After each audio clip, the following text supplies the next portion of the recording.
Alicia Mueller graduated from Tennessee Technological University in 1983 with a bachelor's degree in music education. Dr. Mueller taught in K-6 music programs for 5 years before accepting her first teaching position in higher education. She joined the music department at Towson University in 2000 to serve as music education division leader. These are her reflections.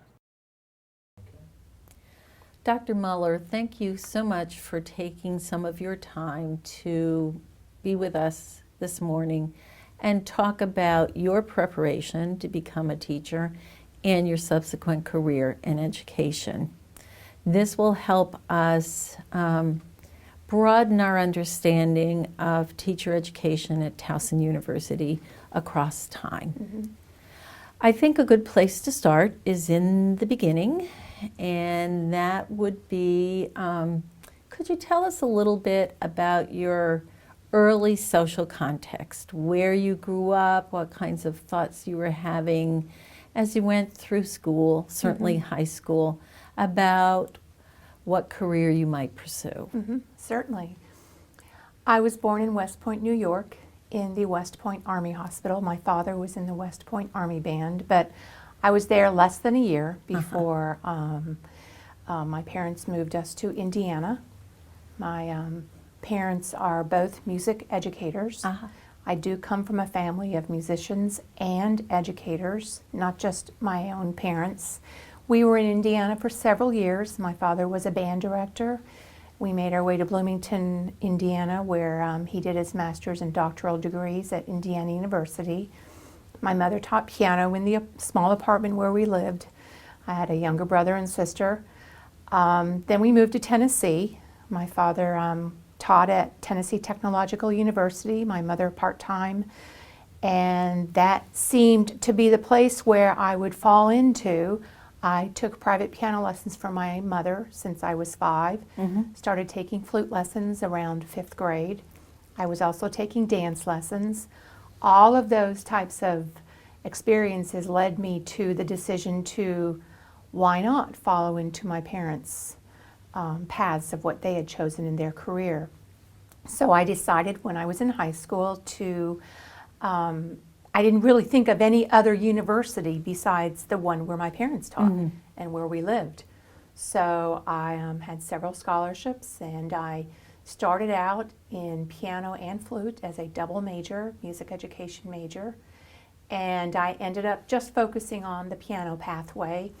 Practice time being as it was for the two instruments was hours a day.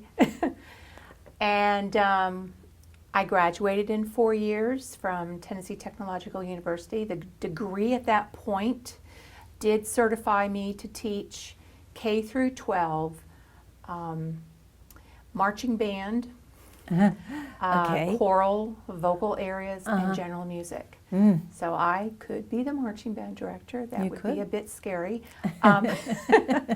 As it turned out, I ended up moving on to my master's degree right away. And that's where I started my teaching immediately after that. When you were in college and you were preparing to become a music educator, can you tell us a little bit about, and do you recall, I guess is a better question, what that coursework was like? Were you out in schools at all? Certainly, I would think that you would have done some kind of student teaching, but were there experiences even before student teaching where you were involved with students K-12? I have some experience in the schools prior to student teaching, not nearly as much as, looking back, as I know I should have had, due to the nature of the way the program was settled at the university. Not to be negative about anything, but I really think that I didn't have enough preparation prior to my student teaching. My student teaching, however, was at the high school level. It was only at the high school level. It was in a county that was probably 45 minutes away, which is not unusual for the Baltimore metropolitan area, but in a somewhat geographically challenging type of part of Middle Tennessee, Uh-huh. it was a bigger situation to travel up a mountain, which is where I went with a friend of Wow. mine who was also student teaching at the same school. My student teaching was an entire semester. It was high school at that time period was grades 10, 11, and 12. My schooling was elementary K through 6. Then I went to the junior high level, 7th, 8th, 9th, and then 10 through 12 was high school level. That was where my student teaching level was. Yes. I was working with a choir teacher. It was a fairly good experience, but it didn't have enough with working with the younger ages at all. So a lot of what I did with younger students, though, during that time of my life and even in high school was due to my experiences with my own family and my own dance experience. My mother, as I said, was my piano teacher. As such, I did some playing of organ in our church. I was a dancer. As such, I had a school of dance. I was 15 and 16 years old, and I had Alicia's School of Dance. In a neighboring town. I had probably 60 students. Did you really? From about ages 4 through adult in the classes I taught. Wow. And so that gave me great experience working with younger kids. But that wasn't directly related to my university situation. I also worked with Children's Playhouse Summer Theater in the summers in conjunction with my mother, who was a musical theater person as well. So I'd say more my extracurricular activities helped me boot up my skills with the younger ages. And then my student teaching was with the older ages for school-age students. And so when you graduated, you were nonetheless certified? I was certified kindergarten through 12th grade in all music areas. Wow. Interesting. And so you said after you completed your undergraduate, you went right into graduate school. I went straight into my master's degree. During my senior year of college, my father and I took a trip up to 2 major universities. My parents are originally from Wisconsin. Both my parents were graduates of University of Wisconsin in Madison. So that was one of the places where I auditioned. Yes. And I also auditioned at the University of Michigan in Ann Arbor.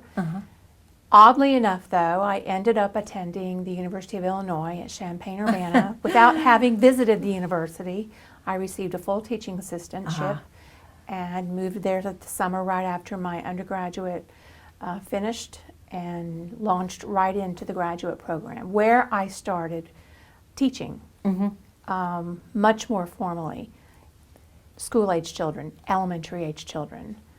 And I guess I never really gave it a thought that I would not go right into my graduate degree. And I know that there are some criticisms, and even now, 31 years later, I hesitate to advise my students to go on right away to go on to graduate school.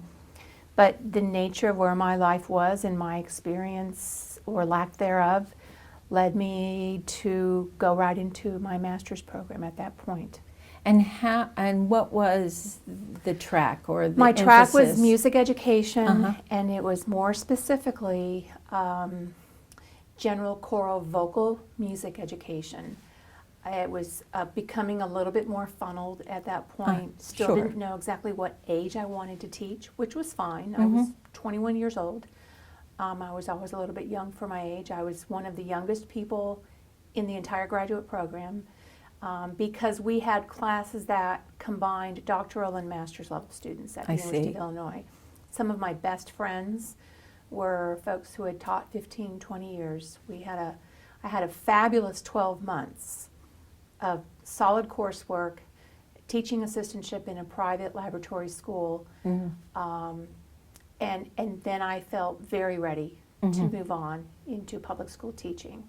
My assistantship at the University of Illinois involved teaching 2nd and 3rd grade music, and my classes served as the demonstration classes for the undergraduate students who came in. No pressure there. So that was And a you strict hadn't had learning. No, I had not no had direct experience. experience doing that, but I had Wow. had children experience, and I somehow Yeah. did well, Uh-huh. and that spoke to my own education prior to that. Even though I didn't have the pedagogical skills, I was able to do quite well in my master's degree. So you get to the end of this program, and you did this lickety-split in I a did. year. And what are you thinking that you might want to get involved in? Well, I knew at that point that I wanted to teach in the public schools. I had some personal connections in the Northern Virginia, Washington, D.C. metropolitan area, so that gave me a place to look for a job. Mm-hmm.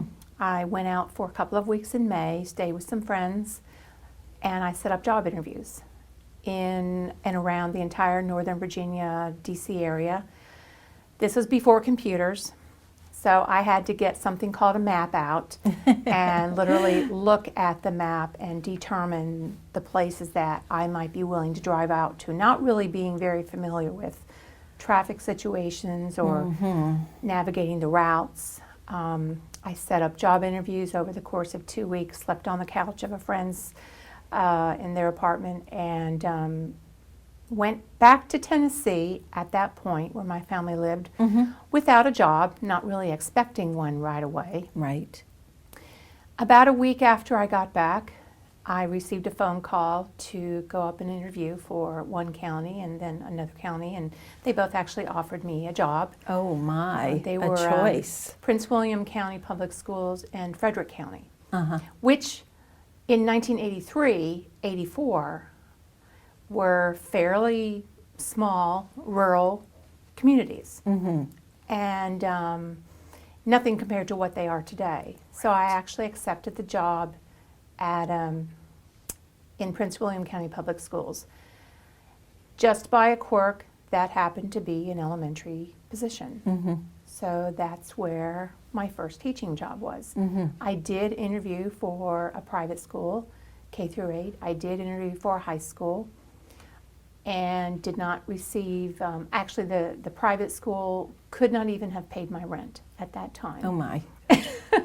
So I took the job for Prince William County, which barely paid my rent anyway, and got a place to live and moved up and started on my first year of teaching. I had 3 elementary schools. I was considered an itinerant elementary music teacher, and I traveled 2 or 3 days a week. And I saw all the children at 2 of the schools, and then I saw kindergarten, 4th, and 5th grade at my 3rd school. And so that was a part-time, shared with another music teacher who I see. never really met, because that person was not there when I was there. Well, no, I guess So. not, which is kind of crazy, but hey. So that was my first year of teaching, Uh-huh. in terms of full-time teaching. Uh-huh. And what were you doing at the schools? I mean, were you doing I was the general chorus? music teacher. I was And teaching kindergarten through 5th grade, general music classes, so I saw all the children in kindergarten who would come to music 30 to 45 minutes a week, Uh-huh. and I saw every class in each of the schools for one period of music a week. I had, I believe at one of the schools I had a 5th grade choir. I see. But the assignment was general music. And what does general music entail? What do I you knew you were going to ask that. What do you do in that precious 45 minutes a week you get to spend with students? General music is the idea of music for all. All children are required at the elementary level, and even today's schools to come into a general music class as well as art and gym classes. I would go through development of music skills such as singing, chanting, movement dance, playing general classroom instruments, which are basically simple percussion types of instruments. We did lots of listening activities. The focus was on cognitive development with the music elements, rhythm, melody, harmony, those types of concepts.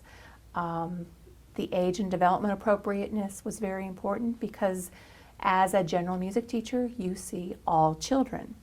You have to know what their capabilities are from ages 4 to 5 through 9, 10, 11 years old.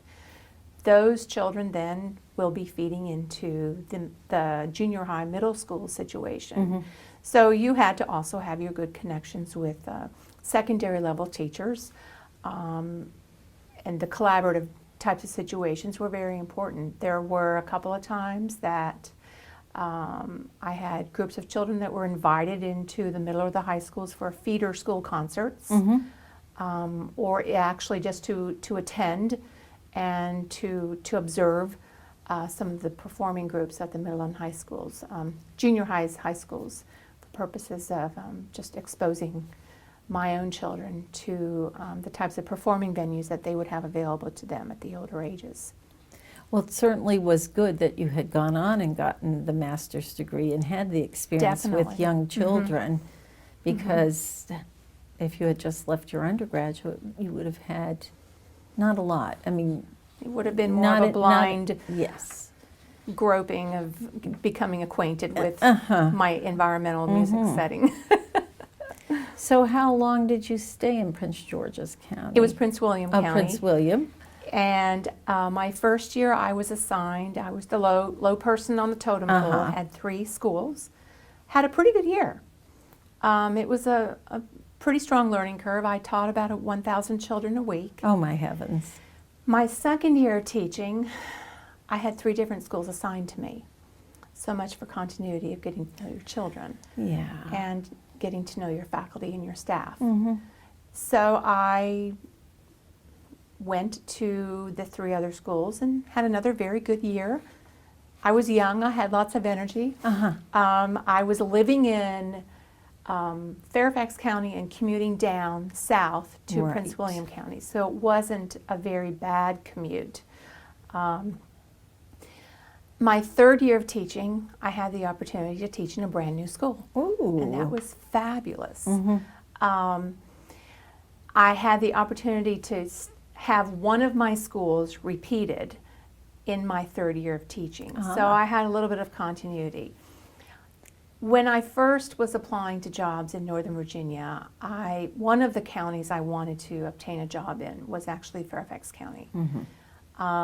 Such a large, well-known, strong county. I decided that after a few years of teaching in Prince William County that I wanted to see what my chances might be of getting a job in Fairfax County. At the time that I originally was applying in Fairfax, they were de-staffing. Probably similar to accessing teachers and moving them on to other schools. That's done today a lot in the schools. So then in my 4th year of teaching, I did obtain a job in Fairfax County. I had 1 school, and that was great. I was there only 2 years. My second year that I was there, they had a new addition that they had built, and I had been blessed with the good fortune of being able to purchase a sizable quality of music materials and instruments to go into the school. Ooh, very I had nice. a great experience for the 2 years that I was there. However, I knew when I first started teaching that I would want to continue on and receive my doctorate so that I would be qualified to go into higher education. So, and in fact, one of my mentors at the University of Illinois said, Alicia, if you want to teach at the higher ed level, you've got to get at least a good 4 to 5 years of public school teaching before you move on. So I did that. I did exactly that. And in my 5th year of teaching, I started applying to doctoral programs around the country, and took a couple of trips to interview. And at the same time, I was engaged to be married, and my husband-to-be was willing to go with me at that point of my career. And so we ended up at Arizona State University. Whoa. And that was a big move. It We was. were married in May, and by the end of June, early July, we had moved to Phoenix. And back to the bottom of the barrel in terms of graduate program and living on ramen noodles and those types of things in a very different climate. Now, what was the doctorate in? My doctorate was actually in EDD, It was a doctorate in education. I was put into two different programs. One was music education, and my teaching assistantship was elementary music education.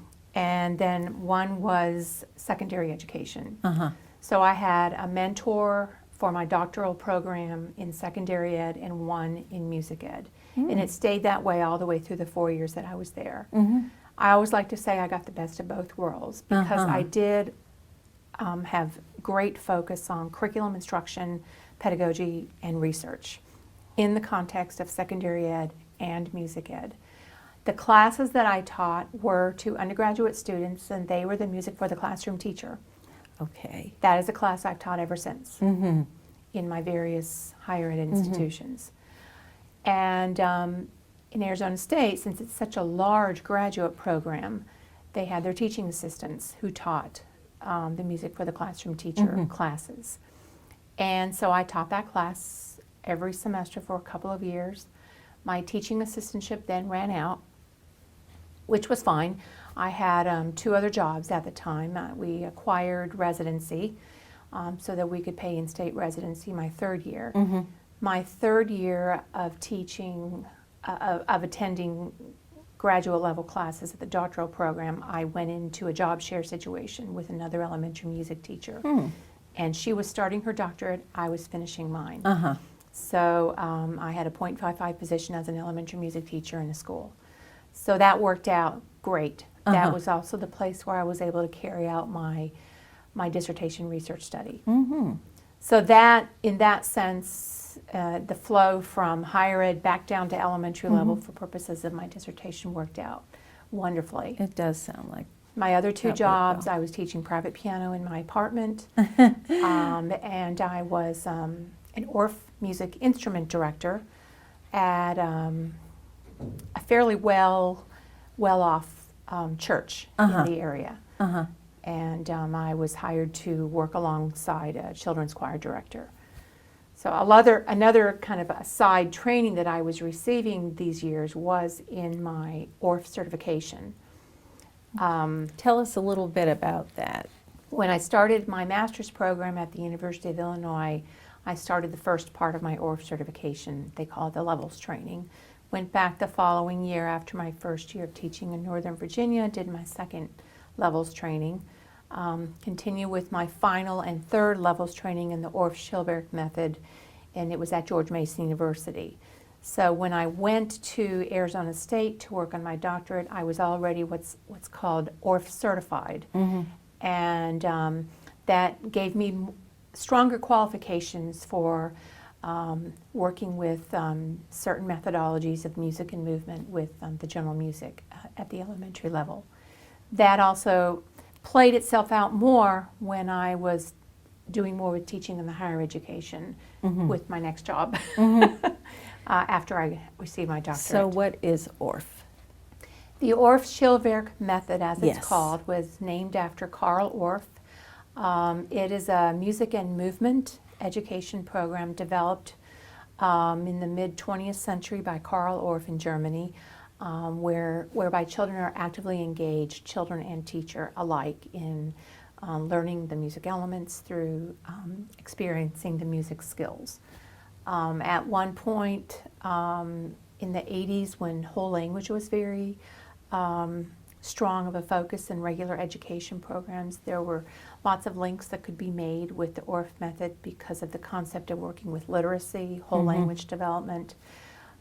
I have, over the years, done a lot with integration of music into the academic and the related arts subjects, and so my training in the Orff method has also assisted in the development of curricular programs for music, literacy, movement, early childhood, so some of my main areas in research that have surfaced in the last 20 years or so.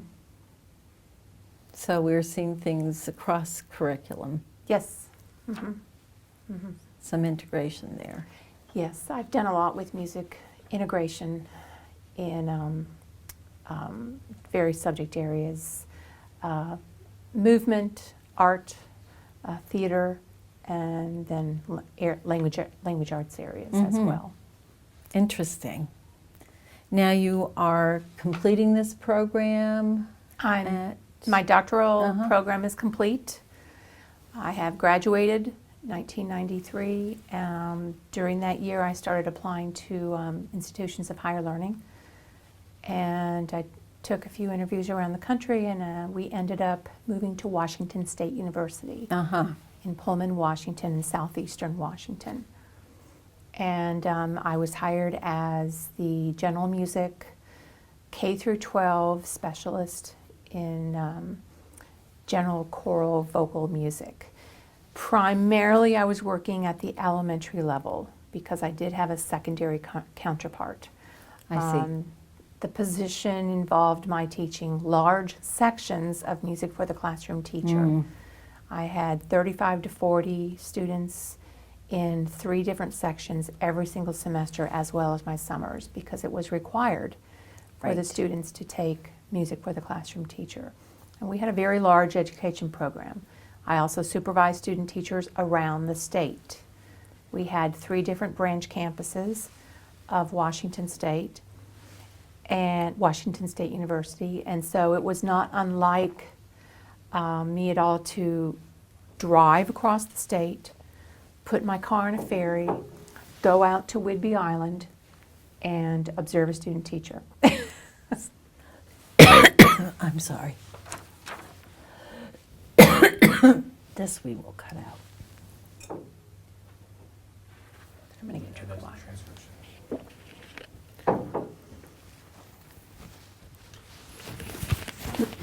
You okay? Yeah. I just sort of inhaled something. My heavens. I'm having a hard time keeping track of you. You're just all over the country. You're just on the ferry. I'm probably rambling. I can back No, you're up. not. And so we're talking about you're going out and supervising student teachers. Yes, while teaching at Washington State University. We had branch campuses that were affiliated with Washington State University because parts of Washington State were so remote that the students who came to Pullman, Washington, unlike Baltimore area, we're very urban, metropolitan. It's nothing for a student to come up from Anne Arundel County and take classes and live at home. That really wasn't a possibility in Washington State. Their homes might be 100 miles over wheat field terrain. So they were living and breathing the university 24/7. Sure. When they student taught, they had the option of going home. I see. If they were living in another part of the state that was maybe close to one of our 3 other branch, I think it was 3 other branch campuses, then they could student teach there. They had an on-site supervisor through the branch campus, an educational supervisor who would come out and do most of the supervising. But then someone like myself, it was my job to see them once or twice a semester. I see. That was a pretty big trip for me That to do was. I might have one person on an island. The very first time I ever supervised a student teacher was when I had not met the person, was when I got a car from the university, drove 300 miles across the state. Oh, my Lord. Got on a ferry, something I'd never done before. Took the ferry to Whidbey Island, checked into a bed and breakfast because they did not have any hotels there. Got up at the crack of dawn, found the school in the dark, and observed a 6 a.m. 0-hour jazz band. Well, there you go. With someone I had never met before. Welcome to student teaching supervision. It was a great experience. I'm sure. But it got to be quite the scheduling challenge because Yes. I was teaching full time, and so this was something that I would fit in addition to that. Sometimes I could drive. It wasn't anything to drive 200 miles to go to observe a student teacher and come back in the same day. Because we had a campus in the Tri-City area in the middle of the state. That was about 150 miles away. And it was nothing to get up at 5, drive there, observe, drive back. That was just the norm. Yes. the expectation. But that was fine. It was fine. That was what we did. And frankly, I enjoyed it. Good. I didn't have a lot of ties yet, didn't have kids yet, so it was fine at the time. It worked out just fine. So, and how long were you there? We were there 7 years. Uh-huh. I was tenured. Mm-hmm. When you live in live and work at a place like Washington State University, it was a wonderful situation. Uh-huh. There are two things, however, that you need to be able to function well in when you live there. You're either going to function well in conjunction with your job with the university, or you're going to function well in conjunction with the farming community. Interesting. Well, it was a wheat field country. I And see. it was, our backyard of our house was a wheat field. Uh-huh. And it was a thriving agricultural field. Mm-hmm. My husband, it was a bit of a challenge. He's in recreation and parks. Uh-huh. To kind of find the niche that was going to work. He needed a larger metropolitan area. Mm-hmm. So we agreed ahead of time, if for some reason we both weren't functioning well in our separate professional careers, that we needed to consider looking in a larger metropolitan area. Uh-huh. So that's where the decisions were made to do that in my 7th year, Uh-huh. which was the year right after I'd been tenured. Yes. It was very unfortunate in that regard. I was very upfront with my colleagues. We made dear, dear friends, but that we decided that was the next step that we needed to do. Yes. My children were born Uh-huh. in Pullman, Washington. Uh-huh. When I was pregnant with my second child, I was taking interviews around the country, and that's how I landed up at Towson. Ah. So I came here 7 months pregnant. It was my last of several trips around the country to take job interviews. Interviewed for the position.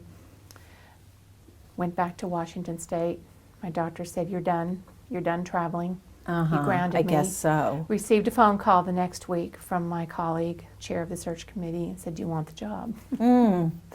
So it worked out well It in did. that regard, and we moved here the following summer. And there was something in Parks and Recreation that There worked for was. your husband. Well, he actually was working for the university at first. But Ah. because it was a larger metropolitan area, we were able to both function very well in our careers. There were some really strong draws that drew me to Towson, and it was also a very good place to raise our children. Mm-hmm.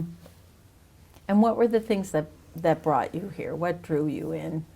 Some of the main things that drew me here were, number one,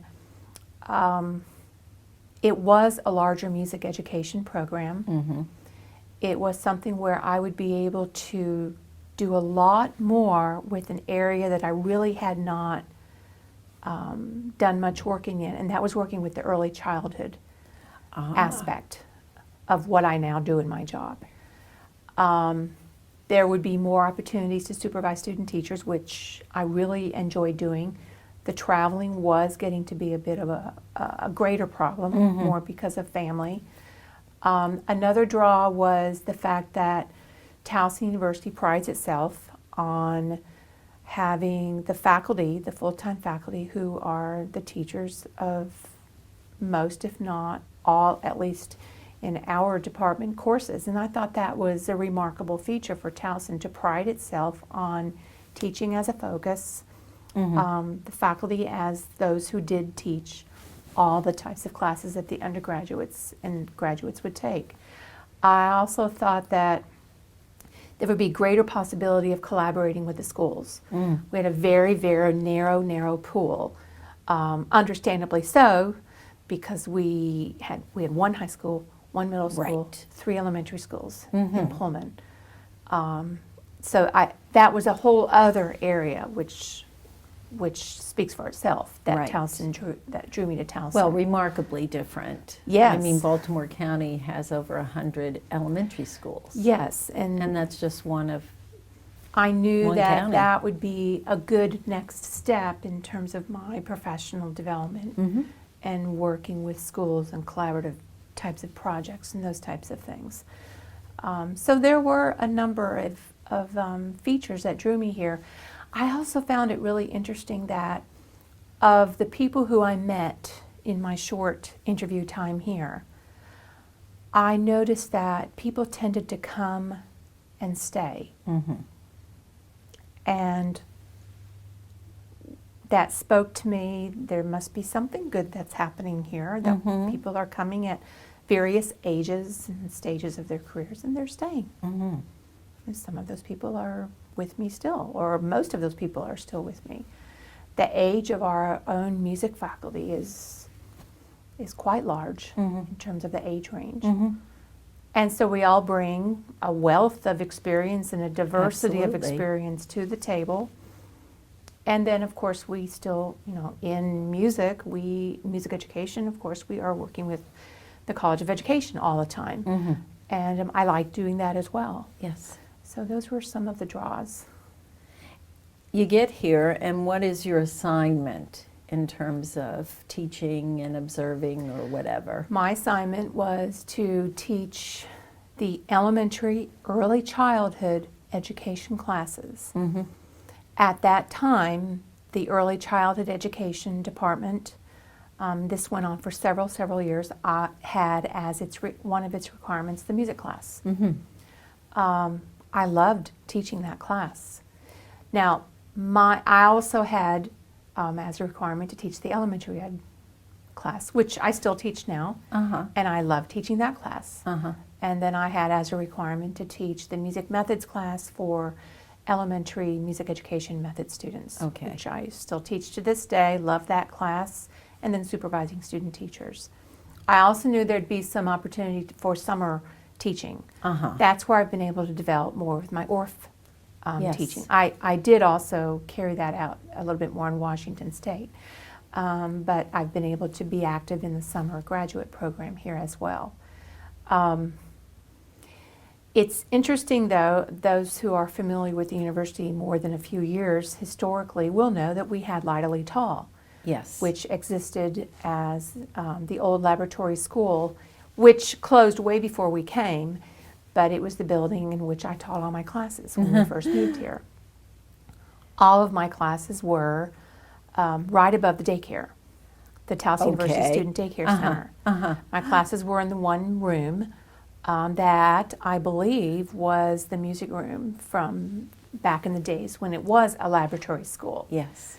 Since it was right next to Hawkins, the College of Education building, the proximity in working with the early childhood students and the daycare, it was almost a no-brainer on the collaborative possibilities there. Yes.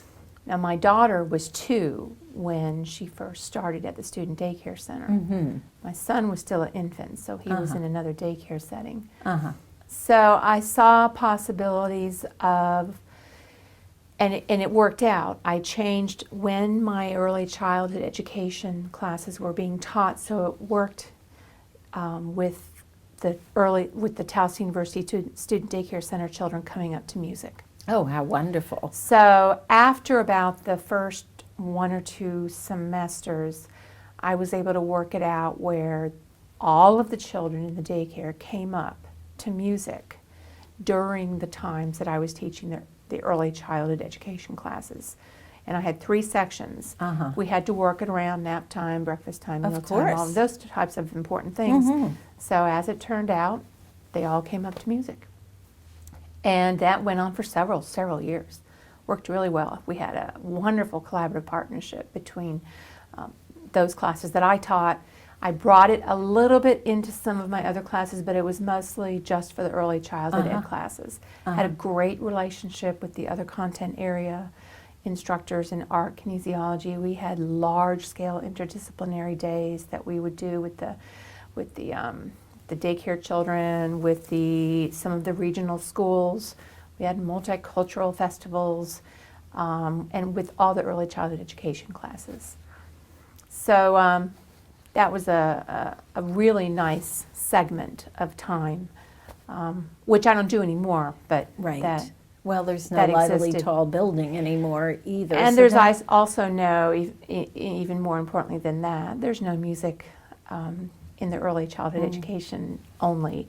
As a There's separate no music only course. class, as a separate class. So that was removed from my position, and in the last few years, I want to say 8 years, this is our 8th year, we have an entire new curricular structure that we've worked with in music education, with their music education majors. I see. They overlapped with the early childhood classes that I taught for quite a while. But we have a marvelous music ed structure and program that we work with now, where we are able to be in the schools with our students for 25 days in the fall, prior to their student teaching in the spring. So that's part of So the they're 100 getting- days requirement for the Yes. MSDE Yes. that we work with. That it's been very successful in our music And- department. And probably a good requirement? Yes, a very good requirement. We are the senior music education students. We've put them in a cohort, modeled after the College of Education concept of cohorts. And in the fall of their senior year, before their student teaching, we are able to have their methods classes taught at the same time by the 4 of us music education faculty. So does that happen out in schools? We teach them here Ah. on campus, and we follow that up with field experiences on Wednesdays and Fridays in the schools. Okay, so they're in schools before they student teach, a couple days a week. Yes, they are. So- And what is that experience like? Is that mostly observation? Do they actually get some hands-on with They do. kids? At the very beginning of the semester, we load them up into vans and we drive them up to Cecil County Public Schools. And the supervisor of music has been gracious enough to be able to work with a number of his music teachers, where we bring them to a variety of schools. They have a day of observation. We bring them back together at the end of the day for a plenary session to wrap things up and bring them back down here. Other experiences we have are observation days that we call shadow days at the elementary, middle, and high schools, mostly in Baltimore County Public Schools. We have worked a lot in the past with Howard County, Harford County, Carroll, Anne Arundel, Prince George's, Baltimore City. It's become more focused, which we're breaking out of a little bit with Baltimore County Public Schools the last few years, for mostly logistical reasons. We also have we'll have instrumentalists go into general music scenarios. We'll have vocal general students go into instrumental scenarios. We have them across the board at all ages, just to get a taste of observing, maybe doing short teaching segments with all different ages. We'll have 1 day or 2 or 3 day segments where they're in the same school. Right now, later in the semester, we've funneled it into, they'll have maybe 5 or 6 days at one elementary school. Same with middle, same with high school, in their main areas of focus in the instrumental or the vocal general. At the end of the semester, we make a field trip down to Prince George's County Public Schools. It's the contrast of the Cecil County atmosphere. We have a high school right inside the Washington, D.C. Beltway that we work with, and we bring our students down there to see an example of a very strong music program at the high school level. And that's a larger program. Yes, it's a very large program. We also have a mock interview day and digital portfolio day at the end of our fall semester. We count that as a field experience day. We invite in administrators, retired fine arts coordinators to go through professional mock interviews with our students. Very nice. So they dress Yes. up as if they're going to do the interviews. They bring their professional notebooks. They bring their digital portfolios.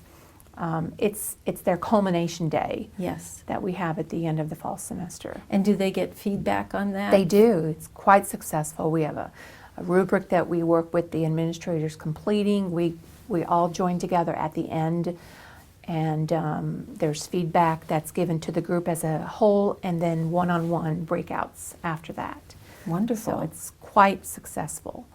We have some field experience days during the intensive term, as we call it, where they are on campus and the 4 music education faculty are in charge of delivering certain topics such as assessment, pedagogical skills just unique to general music, possibly working with technology, driven types of curriculums, or students collaborating with each other on presentations, those types of things. So all in all, it's 25 days of working with the field experiences in the Right, schools. which is good. And that's immediately Certainly. prior to their student teaching Yes. in the spring. Now, for state certification as a music educator, is that one certification, or does that break out into choral or instrumental or by grade level? Or is that K-12? Well, it's actually pre-K through 12. Okay. The way that we are vetted in music education is as a content area in secondary I see. education, along with kinesiology, art. We go through secondary ed, even though our students then are certified to teach music, Mm-hmm. pre-K through 12. Mm-hmm. I believe that the certificate is music PK through 12. Mm-hmm. But then in music, we divide them up into concentrations of instrumental or general vocal choral. Mm. And it's still pre-K through 12. Mm-hmm.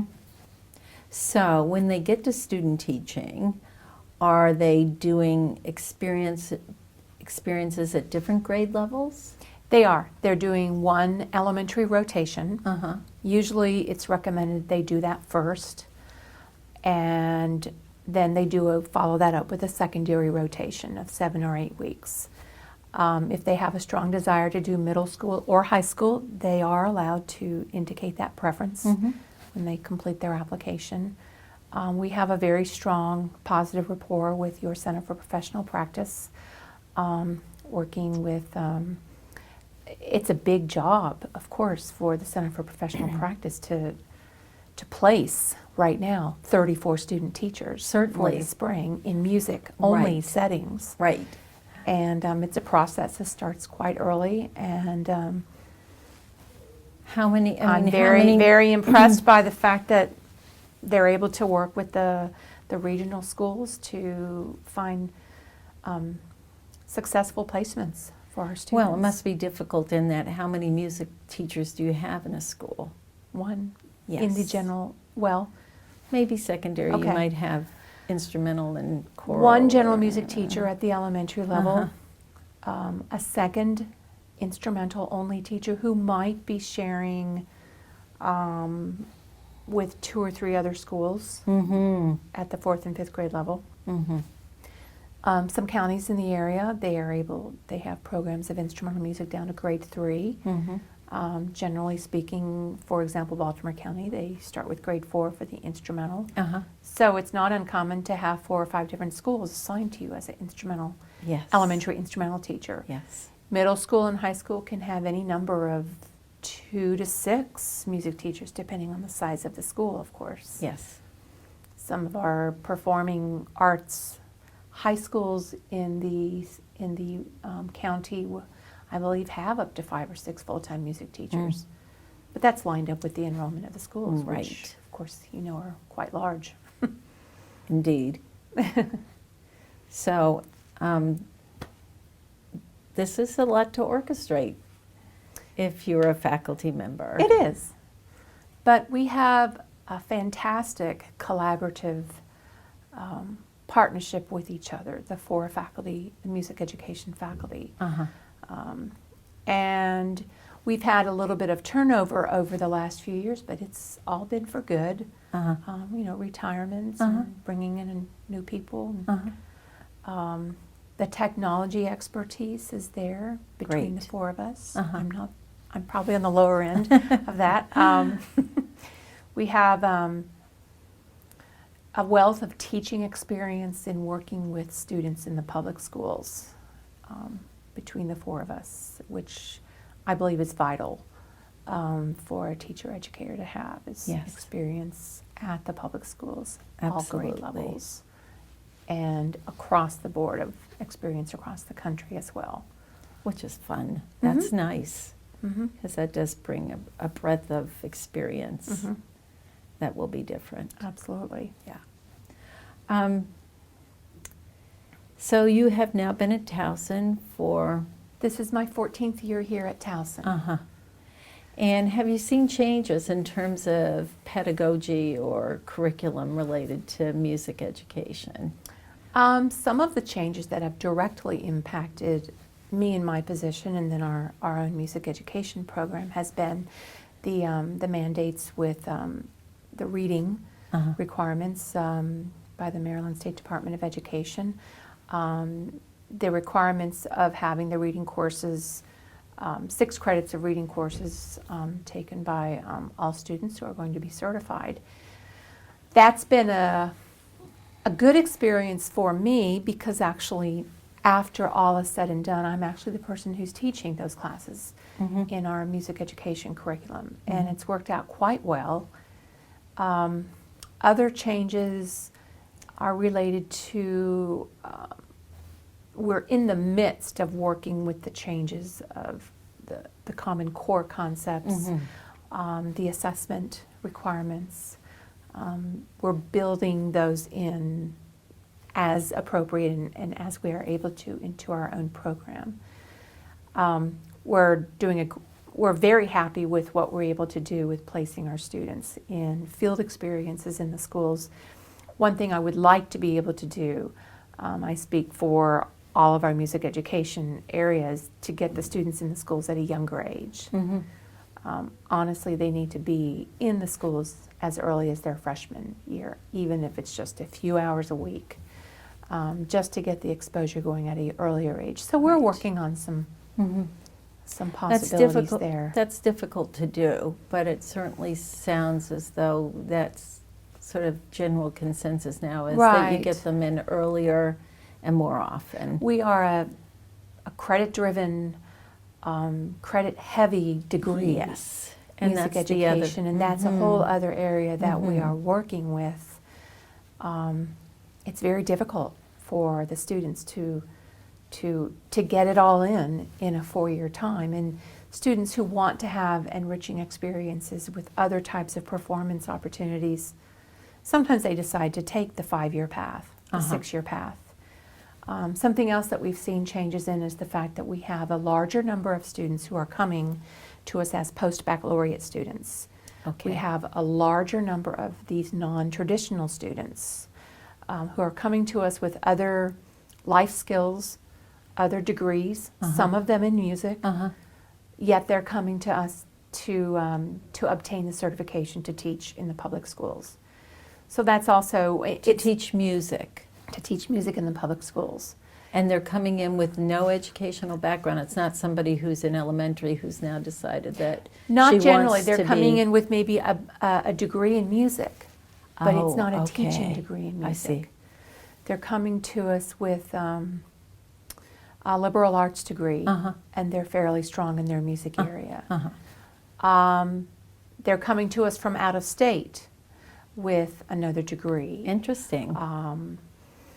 Sometimes they've come to us with master's degree in performance, music performance, but they're coming to us to be certified. We had one particular student a few years ago who had just finished his PhD in music, and he was moving back to, I think he was originally from Howard County. He wanted to be certified in music. Wow. So we have a huge range of talent that we draw from in our own non-traditional pool of students who come to be certified in music. Now, do you have, and how do they do that? Is that a post-baccalaureate program? Is that a master's degree in music education? The students have to decide how they want to go about that. If they want to obtain a master's degree, then they go through the MS in music ed. And that gives them certification as well? They still have to go the post-bac route, where they are see. going to go through some of the same courses that our undergraduates are going through. Because they have to have those content areas, those pedagogy areas, the experiences with student teaching. So I think that it works. I enjoy working with a broad range of ages of students in the same classrooms, because they work well together. Well, as you said, some of interesting them- to watch Right, them right. and to see how they tap into each other's strengths and weaknesses. And Yeah, and that life experience adds a lot as well. That's as right. you had mentioned earlier. It is amazing. Well, where are we? What haven't we talked about that you want to share with us? I'd say maybe one area that I feel is very much a part of my teaching philosophy is the fact that as a teacher trainer, teacher educator, I find that it's important to also remain in touch with the children with whom you're teaching your students to teach. So, for example, for me, I feel like it's important to still work with children who are as young as age 2 and 3 and 4. So I still do work with the Towson University Student Daycare Center. You do? And I have been ever since I stopped teaching the early childhood education classes. Right. That Since was they're such no a longer part of the curriculum. correct. That I was so I had such a strong collaboration with the teachers and the director who just retired last year, Miss Harriet, at the daycare, that I felt that as a teacher trainer I still needed to remain in collaboration with the daycare. So what I've been able to do is now I bring my music education students to the daycare, and that's where they obtain their pre-K experience that they might not get in the regular elementary schools. Pre-K is so important. Yes. That we're able to, pre-K is so important that I think that even if they're not going to get it at the elementary experience, student teaching, that's something that I can work with getting into the music methods courses. So this semester with my music ed students, we make the walk over to the daycare center and the place where it's now located next on the Athletic Hill area. Once a week for several weeks in the fall. We go. All 19 of my students sit and have music circle time with the 3- and 4-year-old children in one of the classes. I wish that I could work with all the classes there all the time, Sure. but it just doesn't work out with the logistics of the time. I'm also able to still work with younger children at the elementary level through my reading, the Reading 1 class that I teach. So I'm able to Good. still work with children. So it goes back to my philosophy of me as a professor, not in my ivory tower, still being in the schools working with the children, so that undergraduates can be there and observe, and me to assist them at the same time, separate from student teaching as part of field experiences. Yes. That's what I think is really important to keep going. And my colleagues do the same. To the other large area that I believe in is to always strengthen the ties I have with public and private school institutions of learning. Baltimore has such a huge diversity of private and parochial schools that it's important that we tap into those resources as well as the public. Are you involved at all in professional organizations in music education? And I am amazed at the number of connections, especially in areas like music and art and dance, where folks are connecting with people outside the university with regularity. I am. I've always been heavily involved in our Music Education Association, the national of which is called the National Association for Music Education. The state affiliate is the Maryland Music Educators Association. I've always been very, very involved in that through my years here. I was the state collegiate advisor for several years. I was the general music teachers president for several years. We take our students there in the fall to the conferences that they have at the downtown, anywhere from a regional high school to the downtown convention center. We have, I'm in charge of the exhibits that we have as part of the music department for the huge ever-growing number of alumni from Towson University Music. I'm very proud to say that we have such a large, growing group of music educators who have graduated from Towson.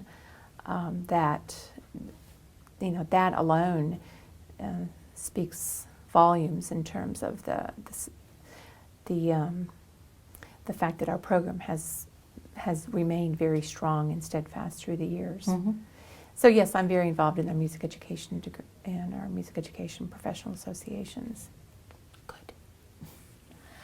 We always have one last question, if you can't think of anything else, which is, what kind of advice, what kind of wisdom would you share with individuals who are considering a teaching career, basically or certainly in music education? I think that one of my strongest suggestions would be to remain open, keep your options open in terms of being willing to teach any age, pre-K through high school. Accept the opportunity to have experiences in working with all ages of children, maybe not necessarily in music subject areas that are most comfortable to you, but venture out of your comfort zone. Remain in touch with your peers and your colleagues, and always seek to learn from your students, which is something that I've always been I feel like I'm always learning from my own students. Good advice. Thank you, Thank Alicia. you. This has just been very informative and enjoyable. Thank you. I've enjoyed the opportunity. Great.